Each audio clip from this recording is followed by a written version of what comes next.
Students, today I'll show you this. We are having the next topic in transpiration chapter, that is stomatal regulation of transpiration. So how does stomata regulate the transpiration rate? In this we are having the guard cells. ये guard cells क्या होते हैं? These are bean shaped cells. By opening and closing of these guard cells only, the stomata is closed and opened, है ना? तो ये दोनों हैं जो रेगुलेट कर रहे हैं. और ये कैसे रेगुलेट करेंगे? इससे क्या होता है कि प्लांट है, जैसे प्लांट में पानी अंदर आया, लीव्स में गया, तो लीव से अंदर आके ये क्या करता है, इन गार्ड सेल्स में भर जाता है. अब गार्ड सेल्स में जैसे पानी भरेगा तो ये क्या होते हैं, सेल्स और टर्जिड हो जाते हैं. टर्जिड वर्ड का मतलब होता है टाइट हो जाते हैं. तो टाइट होने से क्या होता है कि ये एक्सपैंड होते हैं, जैसे बहुत टाइट हो गए तो ये थोड़े अपार्ट हो जाते हैं. और दूर होने से क्या होता है कि ये स्टोमेटा जो होता है ये खुल जाता है. And due to this opening of a stomata what happens, there is the water is coming out, है ना. तो ट्रांसपिरेशन होता रहता है. तो this mostly happens in the day time. आपके जो स्टोमेटा होते हैं ये दिन में ही खुले रहते हैं और रात को बंद रहते हैं. अब ये कैसे होता है, क्योंकि दिन में क्या होता है, सनलाइट बहुत ज़्यादा होती है. अब सनलाइट बहुत तेज़ हो रही है तो पानी जब ऊपर चढ़ता है, रूट से तो पानी आ ही रहा है ऊपर.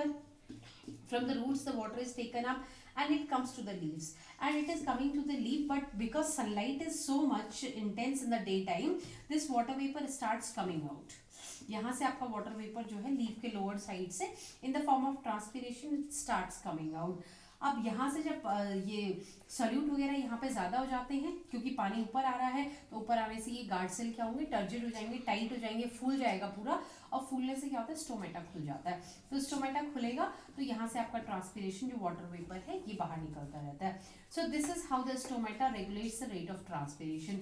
Means during the day time when these cells are full with water, the stomata opens, और इसकी वजह से क्या होता है कि ट्रांसपिरेशन वाटर वेपर जो है वो बाहर निकलता रहता है. और इसका रिवर्स होता है रात को. रात को भले पानी तो निकल रहा है but there is no sunlight, है ना. तो सनलाइट नहीं होती है तो ट्रांसपिरेशन भी नहीं होता है. अब ट्रांसपिरेशन नहीं हो रहा है तो स्टोमेटा क्या होता है, यहाँ पर वाटर कंटेंट और सॉल्यूट कम हो जाता है, and that is why the stomata gets closed at night. So this is the mechanism how the stomata regulate the. और इसके अलावा ट्रांसपिरेशन तो रेगुलेट हो ही रहा है, बट स्टोमेटा के खुलने से फोटोसिंथेसिस भी चलता है. Because when the stomata are open तो अंदर को क्या जाएगा, CO2. बाहर को तो वाटर वेपर आ ही रहा है, साथ में ऑक्सीजन भी आएगी. So this also regulates that the CO2 goes inside, and after going inside photosynthesis takes place in the plant cell. Then this is coming out, water vapor is coming out, and after photosynthesis the oxygen is the end product, and this is also coming out. So water vapor and the oxygen are coming out, and CO2 is going inside through this stomata. So stomata not only helps in transpiration but also helps in photosynthesis by sending CO2 inside and O2 out of the plant. So this is the stomatal regulation. Then one more thing is given in your book, that is this leaves of some plant wilt during the midday. This is given that leaves of some plant wilt during the midday and recover in the evening.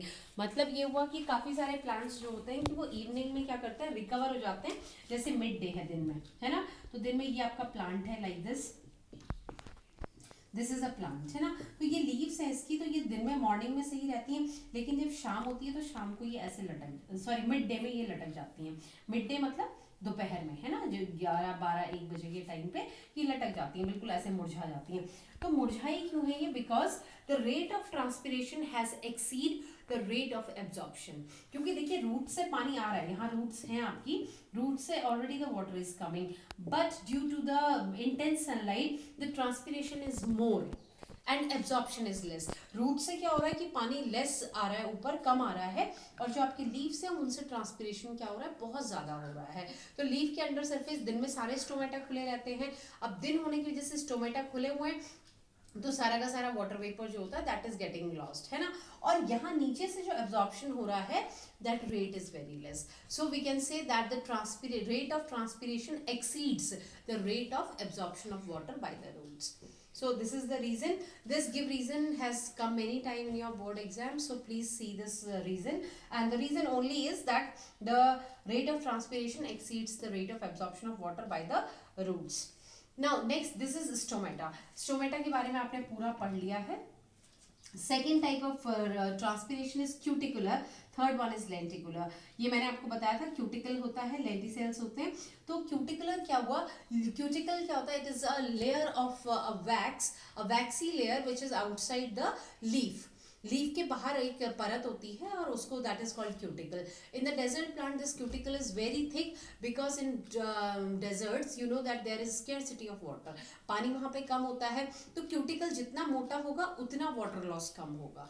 तो ये हर एक plant में cuticular layer होती है और इसकी वजह से क्या होता है कि पानी का लॉस मिनिमाइज हो जाता है, काफ़ी कम हो जाता है। तो ये लीव्स के ऊपर की तरफ होती है और नीचे की तरफ मैंने आपको बताया स्टोमेटा है ही ऑलरेडी, ठीक है। तो लीव के ऊपर की तरफ भी ट्रांसपिरेशन होता है, नीचे की भी, नीचे ज़्यादा होता है क्योंकि नीचे स्टोमेटा होते हैं, ऊपर क्यूटिकल्स हैं। क्यूटिकल बहुत ही कम ट्रांसपिरेशन अलाउ करते हैं। और तीसरा वाला है लेंटिसेल्स, है ना। तो लेंटिसेल्स क्या होते हैं, ये आपका स्टेम है, बार्क है प्लांट की, तो इसकी स्टेम में क्या होते हैं, छोटे छोटे पोर्स होते हैं।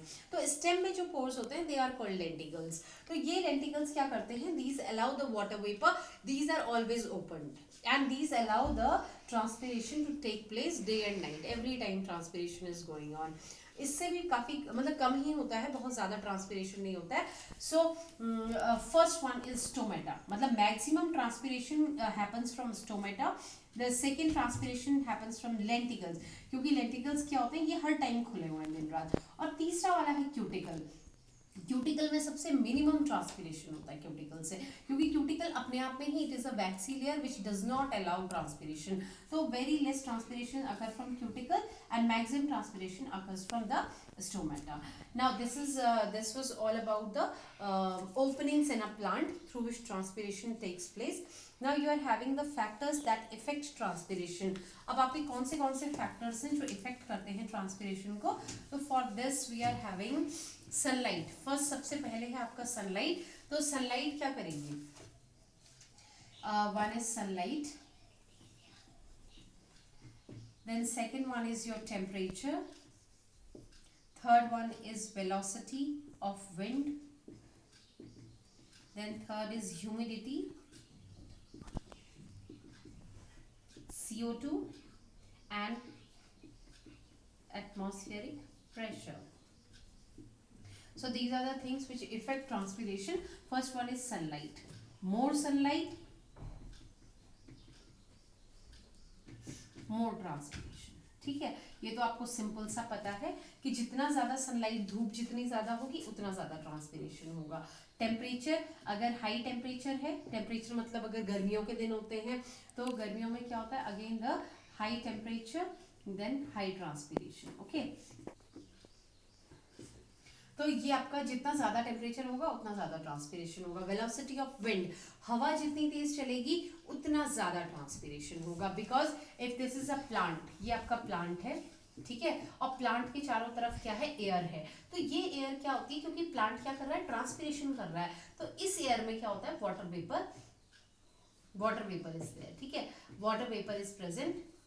तो water vapour is present all around the plant here. अब अगर हवा बहुत तेज चलेगी तो ये वाटर वेपर वाला जो एरिया है, ये वाला, ये सारा का सारा उड़ के अलग चला जाएगा, और अगर दूर चला जाता है तो प्लांट को फिर दोबारा से ट्रांसपायर करना पड़ेगा और फिर अपने चारों तरफ की एयर को क्या करना पड़ेगा, ह्यूमिड करना पड़ेगा, ठीक है। तो जितनी ज़्यादा तेज एयर चलेगी उतना ज़्यादा क्या होगी, ट्रांसपिरेशन होगा।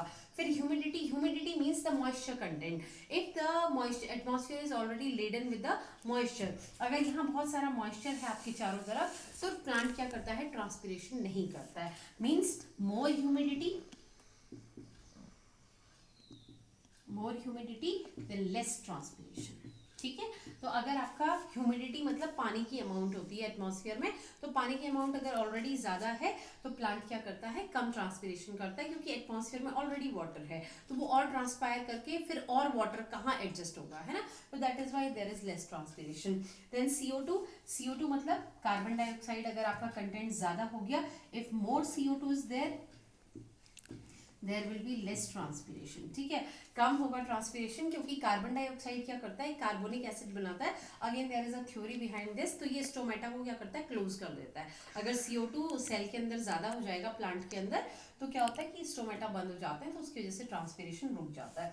और लास्ट वाला है एटमॉस्फेरिक प्रेशर। एटमॉस्फेरिक प्रेशर, अगर more atmospheric pressure atmospheric pressure, then there will be less transpiration. ठीक है, तो ये तीन चीजें क्या होंगी, अगर ये ज्यादा है तो ये तीनों की तीनों क्या होंगी, लेस होंगी. ठीक है, this is if there is more humidity, more CO2, more atmospheric pressure, the transpiration will be less. Okay, and velocity of wind जितनी ज़्यादा होगी, temperature ज़्यादा होगा, sunlight जितना ज़्यादा होगा उतना ज़्यादा होगा transpiration. So these were the external factors. ये सारे आपने क्या करने हैं, the text you will go through yourself and after please read this properly. Okay, stomatal regulation भी आपको पढ़ना है and all the factors, external factors also go through. After this whatever next topic is there we'll deal it in our next class. Thank you.